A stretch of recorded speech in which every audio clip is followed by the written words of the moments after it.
Hi, welcome to this episode. On this channel, we will explore current trends in the worlds of technology, science, programming, and finance.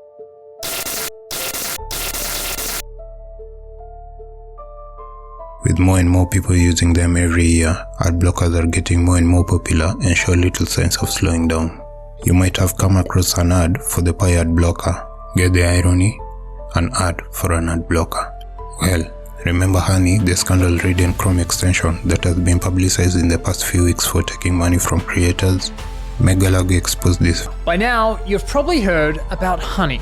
Honey hasn't just been scamming you, the consumer, they've also been stealing money from influencers. Maybe its creators' woes aren't over yet.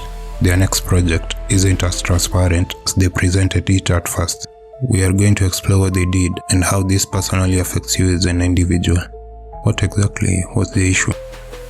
Well, they, quote, borrowed code from their competitors, uBlock Origin and AdBlock Plus. The Pi ad blocker source code is closed source, but by using some publicly available tools to view their code, they were exposed by a few alert users and they found themselves on the receiving end of the stick. After being called out for this out-of-place behavior, they updated their public repository on GitHub with the code taken from their competitors. Is what they did a crime or not? A defendant in a similar case that was in the corridors of justice stated that they did not sign anything, so there is not an enforceable contract. But we'll explain on that later.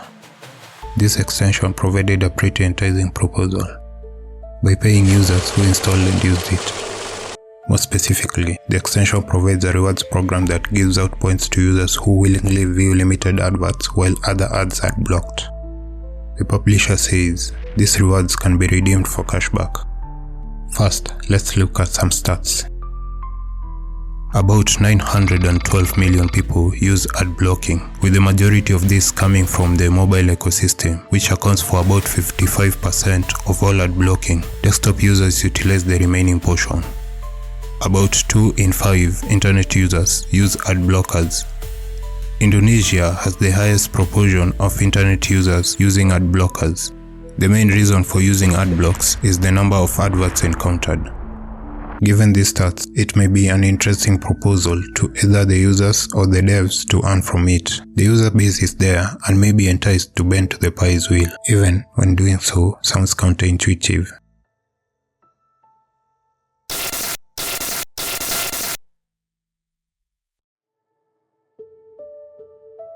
Their business strategy is one thing. It's like they are basically another form of check out these ads from our sponsors. AdBlock Plus, one of the competitors they lifted code from, also employs a similar strategy. In theirs, they employ a paid waitlist mechanism to display acceptable ads next to businesses who have paid to have their ads not prohibited. Companies attracted to this formula were including but not limited to Google, Microsoft, Amazon, and Taboola. Despite AdBlock Plus' claim that 90% of ad providers do not pay to be whitelisted, I think it is paradoxical for an ad blocking company to sell advertisements. When I first tried it in 2015 thereabout, I uninstalled it, and I believed their motivation is the extortion of those publishers. I have since used uBlock Origin because without one of these tools, it is truly impossible to navigate many websites. uBlock Origin, everyone's favorite ad blocker, is released under the GNU-GPL version 3 license, which has 4 fundamental definitions of free software regulation. The freedom to run the program as you wish, the freedom to study how the program works and change it so it does your computing as you wish. Access to the source code is a precondition for this. Obviously, the source code is where Pi got their code from. The freedom to distribute copies so you can help others. The freedom to distribute copies of your modified versions to others. By doing this, you can give the community a chance to benefit from your changes. Access to source code is also a precondition for this. Pi had chosen to not release their GPL source software under this license contract. They broke freedom number 3 and had failed to open source this particular section of their code.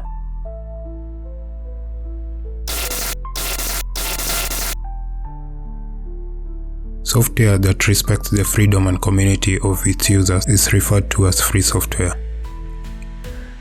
Roughly, it means that the users have the freedom to run, copy, distribute, study, change, and improve the software. So free software is a matter of liberty, not price. To understand the concept, you should think of free as in free speech and not free beer. Sometimes referred to as libre software, borrowing the French and Spanish word for free as in freedom to show the software is issued gratis.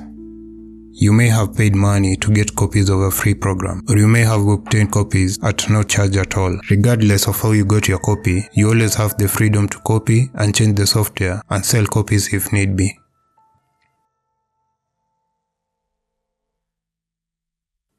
What's the big deal here? A closed source extension that stole others' code without disclosing it, although they became partially transparent when caught.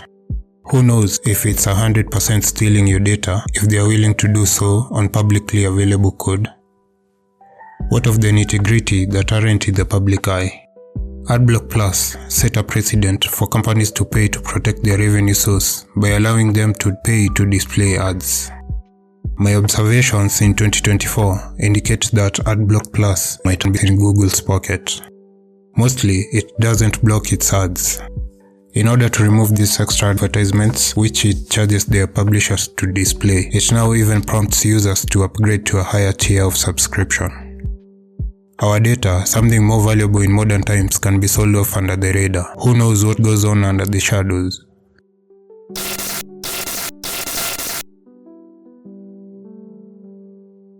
Is it stealing when nothing was signed? In 2017, in a California district court, U.S. federal judge Jacqueline Scott Coley presided over a case involving a GNU-GPL licensee and a violator. The defendant, a South Korean company called Hancom that sells a suite of software programs similar to Microsoft Office, downloaded and incorporated the PDF toolkit GhostScript into its software.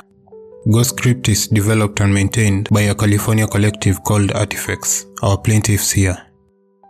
GhostScript is dual licensed, meaning that you either use it for free under the GNU-GPL General Public License, an approved variant of the GPL, or you pay Artifacts for a commercial license.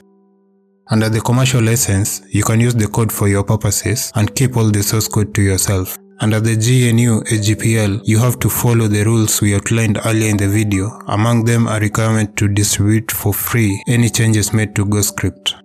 Hancom decided to not pay Artifacts for a commercial license. Instead, it opted for the GPL route, but then failed to obey the license and make freely available the changes it made to GhostScript while integrating it into its product.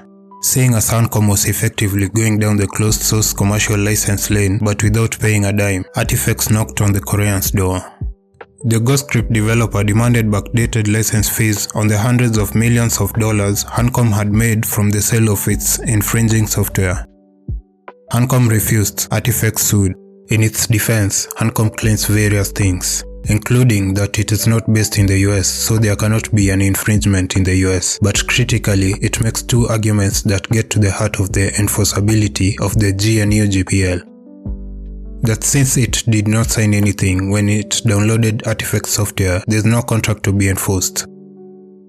That the contract claim is preempted by federal copyright law.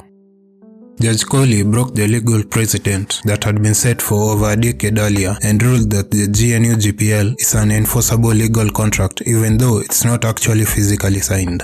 She denied Hancom's motion to dismiss based on the claim that because the South Korean company didn't actually sign something, no mutual assent had been demonstrated. Citing, not so. The GNU-GPL provides that the GhostScript user agrees to its terms if the user does not obtain a commercial license. These allegations sufficiently plead the existence of a contract. She references a Midstream vs. Microsoft case where Microsoft successfully sued for a breach of a shrink-wrap license. The two firms in our case, however, reached a settlement, the terms of which are confidential. In a more recent case of Orange vs. Overt on 14th April 2024, the Paris Court of Appeal ordered Orange to pay €80,000 for open source license infringement. With over 80% of software publishing companies now utilizing open source, these rulings highlight the risk businesses face when they disregard the stated terms. I hope adblocker eluded potential tough penalties and learned from their mistake. If you like this content, there's more on the way. Like this video and subscribe for more in-depth updates in the world of tech, business, finance, science, and programming. Till next time.